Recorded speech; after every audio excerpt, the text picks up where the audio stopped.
أعوذ بالله من الشيطان الرجيم بسم الله الرحمن الرحيم قال فما خطبك يا سامري قال بصرت بما لم يبصروا به فقبضت قبضة من أثر الرسول فنبذتها وكذلك سولت لي نفسي قال فاذهب فإن لك في الحياة أن تقول لا مساس وَإِنَّ لَكَ مَوْعِدًا لَّن تُخْلَفَهُ وَانظُرْ إِلَىٰ إِلَٰهِكَ الَّذِي ظَلْتَ عَلَيْهِ عَاكِفًا لَّنُحَرِّقَنَّهُ ثُمَّ لَنَنسِفَنَّهُ فِي الْيَمِّ نَسْفًا إِنَّمَا إِلَٰهُكُمُ اللَّهُ الَّذِي لَا إِلَٰهَ إِلَّا هُوَ وَسِعَ كُلَّ شَيْءٍ عِلْمًا۔ حضرت موسیٰ علیہ السلام نے فرمایا، اے سامری تیرا کیا حال ہے؟ تو اس نے کہا کہ میں نے وہ چیز دیکھی جو لوگوں کو نظر نہیں آئی، تو میں نے رسول یعنی فرشتے کے نقش قدم سے ایک مٹھی مٹی کی اٹھا لی اور میں نے اس کو پھینک دیا۔ اسی طرح میرے نفس نے میرے دل میں یہ بات سجھائی۔ موسیٰ علیہ السلام نے فرمایا کہ جا دفع ہو، اب تیرے لیے زندگی کے اندر یہ سزا مقرر ہے کہ تو یہ کہتا پھرے گا کہ مجھے مت چھوؤ،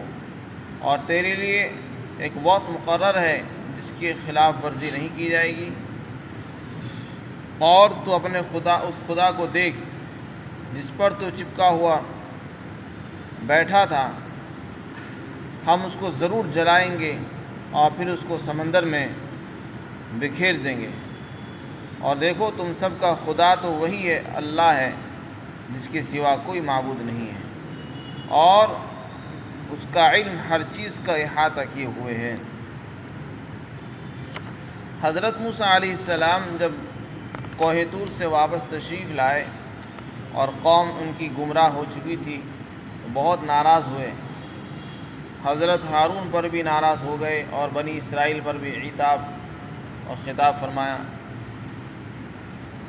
اس کے بعد جب ان کو عتاب فرما دیا، ان کو ڈانٹا، اور بنی اسرائیل کو بھی اپنی غلطی کا احساس ہوا، اس کے بعد پھر سامری کی طرف متوجہ ہوئے اور سامری سے مخاطب ہوئے۔ سامری وہی شخص جس نے لوگوں کو گمراہی پر لگایا اور اس نے بچڑا بنایا، اسی سونے اور چاندی کا ایک بچڑا بنا دیا اور جس کے اندر اس نے روح ایک مٹی ڈال دی، جس کی وجہ سے اس میں آوازیں آنے لگیں اور لوگ اس کو خدا سمجھ بیٹھے۔ تو اسی سامری کے پاس آپ گئے، آپ نے اس سے پوچھا کہ تو نے یہ حرکت کیسے کی اور کیوں کی؟ تو اس نے جواب دیا کہ مجھے وہ چیز نظر آئی جو دوسرے لوگوں کو نظر نہیں آئی تھی۔ وہ کون سی چیز تھی جس کی طرف اس نے اشارہ کیا؟ مفسرین نے لکھا ہے کہ اس نے جبرائیل علیہ السلام کے گھوڑے کے جو نشانات تھے، جہاں پر گھوڑے کا پاؤں پڑتا تھا تو وہاں کی زمین سرسبز اور شاداب ہو جایا کرتی تھی، تو اس نے اس کو دیکھ لیا اور اس کے دل میں خیال آیا کہ شاید یہ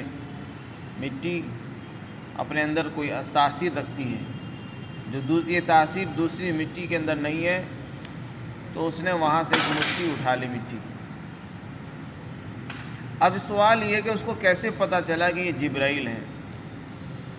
اس لیے کہ جبرائیل فرشتہ ہے، وہ تو کسی کو نظر نہیں آتا سوائے نبی کے۔ تو در منصور کے اندر حضرت ابن عباس رضی اللہ عنہ سے روایت میں نقل کی گئی، جب فرعون نے بنی اسرائیل کے بچوں کے قتل کا فیصلہ کیا تو سامری کی ماں نے اس کو کسی غار کے اندر چھوڑ دیا تھا۔ جب وہ پیدا ہوا تو سامری کو کسی غفا میں ڈال دیا۔ جبرائیل علیہ السلام اس کی پرورش کے لیے تشریف لاتے، ایک انگلی میں شہد ہوتا، دوسری میں دودھ ہوا کرتا تھا، اور اس کو اپنی انگلیاں چسایا کرتے تھے، جس سے اس کی پرورش ہوا کرتی تھی۔ تو اس سے جبرائیل علیہ السلام کی وہ انسانی شکل تھی وہ پہچانتا تھا، اور جب اللہ تعالیٰ نے موسیٰ علیہ السلام کی قوم کو سمندر عبور فرمایا تو اس وقت بھی جبرائیل علیہ السلام ان کی مدد کے لیے تشریف لائے تھے، تو اس نے ان کو پہچان لیا، اور ان کے گھوڑے کے نشانات کو جب اس نے دیکھا کہ وہ جہاں ان کا پاؤں پڑتا ہے وہیں پر ہریالی اور گھاس نکل آتا ہے، تو وہ یہ سمجھ بیٹھا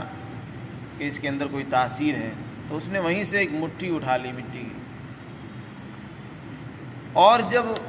سارے زیورات کو جمع کر کے کسی گڑھے میں ڈال دیا گیا تھا، تو اس نے وہ مٹی اس میں ڈال دی، جس سے اس کے اندر ایک جان پڑ گئی اور وہ حرکت کرنے لگا اور آواز کرنے لگا۔ اسی کا یہاں پر ذکر ہے، فَقَبَضْتُ قَبْضَةً مِّنْ أَثَرِ الرَّسُولِ، میں نے رسول سے مراد جبرائیل علیہ السلام ہے، ان کے نشانات قدم سے ایک مٹھی اٹھائی، اور پھر میں نے اسی کو اسی قالب کے اندر، اسی بچڑے کے قالب میں ڈال دیا، اور یہ بات مجھے میرے نفس نے سجھائی، یعنی یہ بات مجھے کسی نے نہیں سمجھائی، یہ میرے نفس نے خود میرے دل میں یہ بات سجھائی تھی، اس لیے میں نے یہ حرکت کی ہے۔ وہ ساری بات سننے کے بعد حضرت موسیٰ علیہ السلام نے اس کو بددعا دی، فرمایا کہ اب تیرے لیے زندگی میں یہ سزا ہے کہ بس تو لوگوں کو یہ کہتا پھرے گا کہ مجھے مت چھو، مجھے مت چھو۔ چھوت چھات کی بیماری وہیں سے شروع ہو گئی، چنانچہ اس کو اللہ تعالیٰ نے ایسا بنا دیا، ایسی صورتحال اس کو پیش آئی کہ جو بھی اس کو چھو لیتا تھا یا وہ کسی کو چھو لیتا، اس کو دونوں کو تیز بخار ہو جاتا، تو اس لیے وہ دوسروں کو کہتا پھرتا تھا کہ مجھے مت چھو، مجھے مت چھو، سب سے دور رہتا تھا، لوگ بھی اس سے دور رہتے تھے، وہ بھی سب سے دور رہتے تھے، تو اس کے لیے دنیا کے اندر اللہ نے ان کو یہ سزا دی۔ یہ حضرت موسیٰ علیہ السلام کی بددعا کا نتیجہ تھا کہ دنیا کے اندر اس کو یہ سزا ملی کہ وہ لوگوں سے بالکل ایک طرف ہو گیا، لوگ اس سے الگ ہو گئے، وہ لوگوں سے الگ ہو گیا، اور یہ کہتا پھرتا تھا کہ مجھے مت چھو، مجھے مت چھو۔ یہ تو دنیا کی سزا تھی۔ آخرت میں کیا ہوگا اس کا بیان اللہ نے فرمایا کہ اور اس کے لیے ایک وقت مقرر ہے جس کے خلاف نہیں ہوگا، اور جب اللہ تعالیٰ قیامت آئے گی اس کو اس کی سزا دی جائے گی۔ تو یہ چھوت چھات کی بیماری وہاں سے شروع ہو گئی۔ تو یہ در حقیقت ایک سزا تھی، ایک عذاب تھا کہ جو اس کو چھو لیتا تھا اس کو بخار ہو جاتا تھا،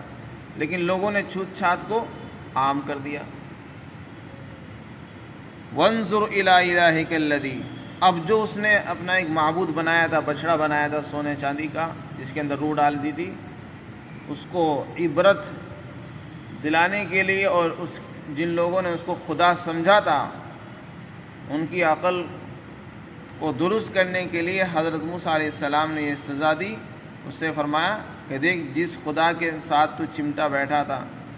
اور جس خدا کو تو نے اپنا خدا سمجھ لیا تھا، اب ہم اس کو جلائیں گے اور اس کی راکھ کو سمندر میں بکھیر دیں گے، اور تو اپنی آنکھوں سے اس کو دیکھے گا۔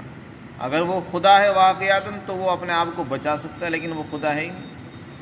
خدا تو وہ ہوتا ہے جسے مخلوق جلا نہیں سکتی، اور مخلوق اس کو جلا رہی ہے، وہ خدا نہیں ہو سکتا۔ تو فرمایا کہ دیکھ، تو اپنے خدا کو دیکھ لے، اس کا انجام تو خود دیکھے گا۔ جس کو تو نے خدا سمجھا اور لوگوں کو گمراہی پر مبتلا کیا، اس کا انجام یہ ہوگا، ہم اس کو جلائیں گے۔ چنانچہ حضرت موسیٰ علیہ السلام نے اس کو جلایا، پنگلایا، اور اس کے بعد اس کو ریزہ ریزہ کر کے اس کی راکھ کو سمندر میں ڈال دیا۔ وہ سب معجزات کے طور پر اللہ تعالیٰ نے بطور معجزہ کہ اس کو راکھ بنا دیا، اور پھر اس کی راکھ کو سمندر میں ڈال دیا گیا۔ لَنُحَرِّقَنَّهُ، تو اس خدا کو جس کو انہوں نے خدا سمجھا تھا، بچڑے کو، اس کو جلا کر راکھ کر کے سمندر میں اس کی راکھ کو ڈال دیا گیا۔ مفسرین نے لکھا ہے کہ یہی رسم ہندوستان کے اندر لوگ اپنے مردوں کو جلاتے ہیں اور ان کی راکھ کو پانی میں بہا دیتے ہیں۔ ہو سکتا ہے وہیں بنی اسرائیل سے یہ رسم شروع ہوئی ہو۔ تو وہ تو در حقیقت موسیٰ علیہ السلام نے لوگوں کو عبرت دلانے کے لیے، یاد دلانے کے لیے کہ جس کو تم خدا سمجھ رہے ہو، ہم اس کو جلا رہے لیکن وہ ہمارا کچھ بھی نہیں بگاڑ پا رہا ہے۔ موسیٰ علیہ السلام نے تو اس لیے کیا تھا، لیکن لوگوں نے اس کو لازم پکڑ لیا ہوگا۔ اور ہمارے یہاں ہندوستان کے اندر جیسے لوگ گائے کی عبادت اور پرستش کرتے ہیں، بنی اسرائیل کے اندر بھی یہ ہوا کرتی تھی۔ ممکن ہے کہ یہ وہیں سے لوگوں کے اندر آ گئی ہو۔ وانظر الہی کا، اور دیکھ تو اپنے اس خدا کو جس کے ساتھ تو لپٹا ہوا تھا۔ لَنُحَرِّقَنَّهُ کہ ہم اس کو ضرور جلائیں گے اور پھر ہم اس کو سمندر میں بکھیر دیں گے۔ پھر حضرت موسیٰ علیہ السلام نے فرمایا لوگوں سے کہ یہ خدا نہیں ہے، اگر یہ خدا ہوتا تو ہم اس کو جلا نہیں سکتے تھے، تمہارا خدا تو صرف اللہ ہے، وہ ہے جس کے سوا کوئی معبود نہیں ہے، اور اس کا علم ہر چیز کو وسیع ہے، گھیرے ہوئے ہے، کوئی چیز اس کے علم سے باہر نہیں ہے۔ تو اس طریقے سے سامری کو یہ سزا ملی کہ وہ ساری زندگی دوسروں سے بالکل یک طرف ہو گیا، اور کوئی اس کو نہ چھوتا تھا، نہ اس کے پاس جانے کو تیار تھا، نہ وہ کسی کے پاس خود جایا کرتا تھا۔ تو یہ دنیا کے اندر اس کو یہ سزا ملی۔ اور جن لوگوں نے بت پرستی کی، بچھڑے کی عبادت کی تھی، ان کے بارے میں قرآن میں فرمایا اِنَّكُمْ ظَلَمْتُمْ أَنفُسَكُمْ بِاتِّخَاذِكُمُ الْعِجْلَ کہ تم لوگوں نے بچھڑے کو خود معبود بنا کر اپنی جانوں پر ظلم کیا ہے۔ فَاقْتُلُوا أَنفُسَكُمْ ذَلِكُمْ خَيْرٌ لَكُمْ عِنْدَ بَارِكُمْ فَتَابَ عَلَيْكُمْ إِنَّهُ هُوَ التَّوَّابُ الرَّحِيمُ تو لہذا تم اپنی جانوں کو قتل کرو، یہ تمہارے حق میں بہتر ہے، اللہ تعالیٰ تمہاری توبہ قبول فرمائے۔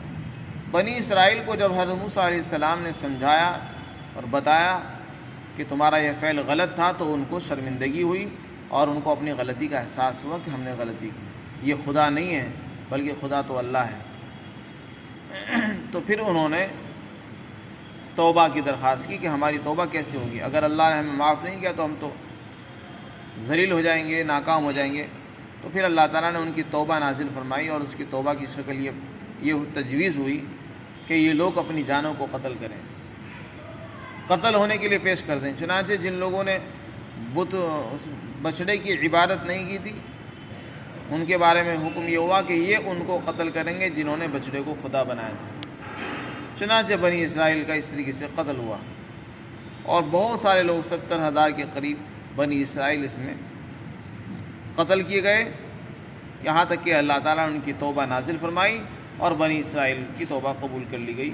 اور وہ اس گناہ سے پاک ہو گئے۔ اس کا بیان بنی سورہ بقرہ کے اندر آ چکا ہے پیچھے، یہاں پر سامری کا بیان ہے۔ اللہ تعالیٰ ہم سب کو کفر سے، شرک سے